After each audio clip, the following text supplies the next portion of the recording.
আমার বাসায় কাজ করে গেছে পিয়ন, সে এখন 400 কোটি টাকার মালিক।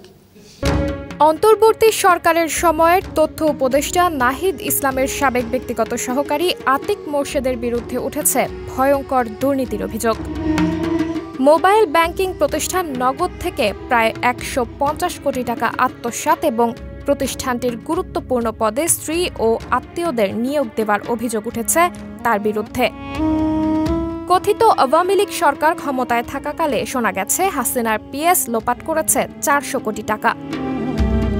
এখন প্রশ্ন ওঠে, তবে কি একই রূপই ফিরছে রাজনৈতিক অঙ্গনে? উত্তাল হয়েছে নেট দুনিয়া। এই ঘটনায় ইতোমধ্যেই তদন্ত শুরু করেছে দুর্নীতি দমন কমিশন। বিষয়টি সামাজিক যোগাযোগ মাধ্যমে তীব্র প্রতিক্রিয়ার সৃষ্টি করেছে।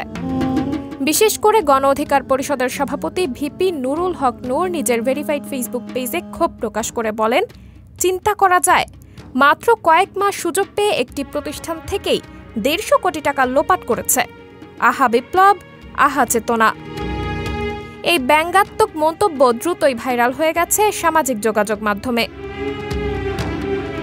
বিপ্লবীদের ভাষায় আদর্শের কথা বলে যারা বিপ্লবের ভাষায় কথা বলেন, তারাই যখন দুর্নীতির সাথে জড়িয়ে পড়েন তখন তা গোটা সমাজের আস্থাকে ভেঙে দেয়।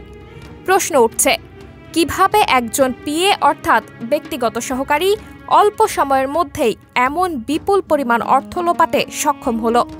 কে বা কারা তাকে এই সুযোগ করে দিল? এদিকে গণ অধিকার পরিষদের সাধারণ সম্পাদক রাশেদ খান প্রশ্ন তুলেছেন, নাহিদ ইসলামের পরামর্শেই আতিক মোর্শেদ এসব কাজে জড়িত কিনা। এ বিষয়ে মন্তব্য করে নাহিদ ইসলাম বলেন, এই নিউজটিতে রাজনৈতিক উদ্দেশ্যে পরিকল্পিতভাবে আমার নাম জড়ানো হয়েছে। তিনি বলেন, স্পষ্টভাবেই সবাই জানে আমি মন্ত্রণালয়ে থাকা অবস্থায় নগদ সম্পূর্ণভাবে বাংলাদেশ ব্যাংকের প্রশাসক দ্বারা নিয়ন্ত্রিত ছিল। আমি চলে আসার পরে নতুন দায়িত্বপ্রাপ্ত যিনি আছেন সে তার মতো করে কাজ করছেন এবং তার কর্মকর্তা স্টাফরা কোথায় কিভাবে কাজ করছেন সেটার দায় আমার উপর বর্তায় না।